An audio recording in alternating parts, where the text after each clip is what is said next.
In a new memoir peppered with broadsides at potential rivals in the 2024 Republican presidential primary, Mike Pompeo, the former Secretary of State, accuses Nikki Haley of plotting with Jared Kushner and Ivanka Trump to be named vice president, even while she served as Donald Trump's ambassador to the United Nations.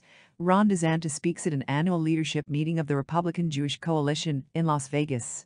Describing his own anger when Haley secured a personal Oval Office meeting with Trump without checking with him, Pompeo writes that Haley in fact played Trump's then Chief of Staff, John Kelly, and instead of meeting the president alone, was accompanied by Trump's daughter and her husband, both senior advisors.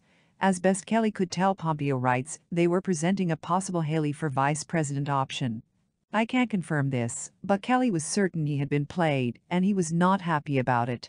Clearly, this visit did not reflect a team effort, but undermined our work for America. The gossipy nugget is contained in Pompeo's new book, Never Give an Inch, Fighting for the America I Love, which will be published next week. The Guardian obtained a copy. The Haley story is not the only startling scene in a book which also says Trump had the nutty idea that Pompeo could be Secretary of State and Secretary of Defense at the same time. But the story about Haley is firmly in the vein of Washington reportage and tell-alls that Pompeo claims to disdain. It also adds weight to stories which said Trump did indeed consider dumping his vice president, Mike Pence, for Haley, a rumor Trump was compelled to deny in 2019. It will also add to intrigue around reports that Kushner's family is fundraising for Haley ahead of her 2024 run.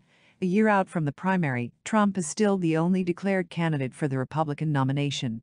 But jockeying for position is increasing. Among campaign books from possible contenders, Pompeo follows Pence into print, but is a month ahead of Ron DeSantis, the Florida governor who is Trump's only serious polling rival. Pompeo is studiedly respectful in his descriptions of Pence, a self-proclaimed fellow devout Christian, and mostly of Trump himself. Unlike Pence in his memoir, So Help Me God, Pompeo avoids overt criticism of his former boss. Pompeo is also more comfortable with the former president's often vulgar language. For instance, Pompeo describes Trump calling John Bolton, his third national security advisor, a scumbag loser. After being fired, Bolton produced a memoir of his own, The Room Where It Happened. Trump sought to prevent publication, but the book was a bestseller, relaying the president's private conversations and what Pompeo considers highly sensitive material. Bolton has now floated a White House run of his own to try to block Trump. Pompeo fires salvos Bolton's way, at one point comparing him to Edward Snowden, who leaked surveillance secrets to the media in 2013, but saying the National Security Agency contractor at least had the decency not to lie about his motive. Bolton, Pompeo writes, should be in jail for spilling classified information. Pompeo also says he hopes one day to testify at Bolton's trial on criminal charges.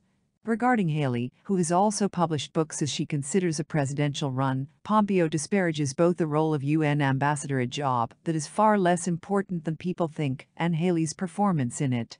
She has described her role as going toe-to-toe with tyrants, Pompeo writes. If so, then why would she quit such an important job at such an important time? Haley resigned or, in Pompeo's words, flat out threw in the towel in October 2018. By quitting, Pompeo writes, Haley abandoned Trump as she had the great people of South Carolina by resigning as governor.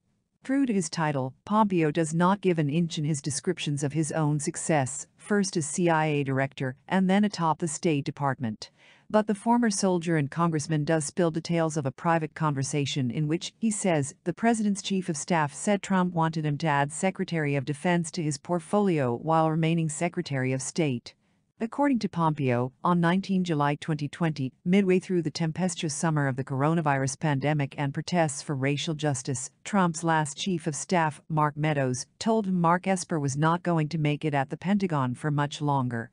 Pompeo says Meadows told him Trump wanted his Secretary of State to dual hat, meaning to take on leading the Department of Defense as an additional duty. Pompeo says he told Meadows that was a nutty idea, as he had plenty to do at state and couldn't possibly command defense at the same time. Nor, Pompeo writes, was that the only time Trump asked him to do two jobs. After Bolton left, he writes, someone had reminded the president that Henry Kissinger had been both National Security Advisor and Secretary of State to Richard Nixon and Gerald Ford. President Trump pitched the idea to me, Pompeo writes. I think he was half kidding. Trump may not feel in a kidding mood when he reads Pompeo's descriptions of such nutty ideas which, the former Secretary of State writes, quickly faded, all for the good.